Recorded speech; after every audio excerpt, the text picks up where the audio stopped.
बेशकीमती ज्ञान सूत्र।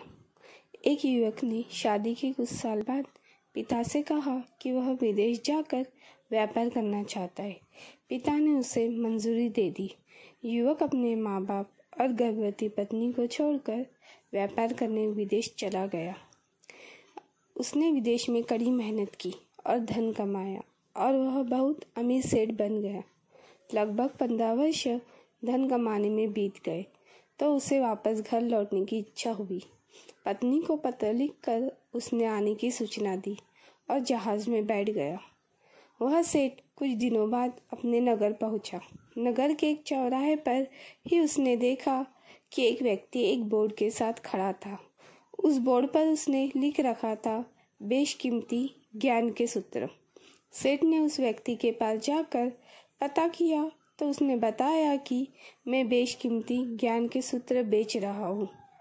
तो सेठ बोला, ठीक है, एक सूत्र मुझे भी दे दो। वह आदमी बोला, मेरे हर ज्ञान सूत्र की कीमत 100 स्वर्ण मुद्राएं है। सेठ को यह सौदा महंगा तो लगा, लेकिन उसने एक ज्ञान सूत्र खरीद लिया। उस व्यक्ति ने सेठ को ज्ञान का सूत्र दिया, कोई भी कार्य करने से पहले 2 मिनट रुककर सोच लेना। सेठ ने वह सूत्र अपनी डायरी में लिख लिया। सेठ को अपने घर पहुंचते पहुंचते रात हो गई। सेठ ने सोचा, इतने सालों बाद लौटा हूँ तो क्यों न सीधे पत्नी के पास पहुंचकर उसे सरप्राइज दूं।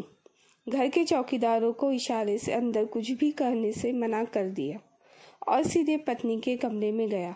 वहां का नज़ारा देखकर वह चौंक गया। उसने देखा कि उसकी पत्नी के साथ एक युवक सोया हुआ था। यह देखकर सेठ गुस्से से आग बबूल हो गया। वह सोचने लगा कि मैं परदेश में इसकी चिंता करता रहा और यह यहाँ अन्य पुरुष के साथ सो रही है। आज मैं इन दोनों को जिंदा नहीं छोड़ूंगा। वह गुस्से से अपनी तलवार निकालकर दोनों पर वार करने ही जा रहा था। इतने में उसे 100 स्वर्ण मुद्राओं के बदले में जो ज्ञान सूत्र खरीदा था उसकी याद आ गई। कुछ भी कार्य करने से पहले 2 मिनट सोच ले। वह 2 मिनट सोचने के लिए रुका।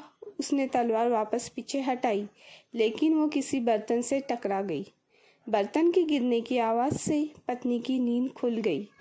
आँख खोलते ही उसने अपने सामने अपने पति को देखा तो वह बहुत खुश हो गई और बोली, आपके बिना जीवन सूना सूना था। इंतजार में मैंने इतने वर्ष कैसे निकले यह मैं ही जानती हूँ।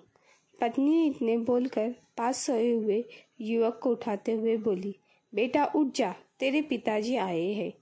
युवक उठकर जैसे ही पिता को प्रणाम करने झुका तो माथे की पगड़ी सेठ के पैर में गिर गई। उसके लंबे लंबे बाल बिखर गए।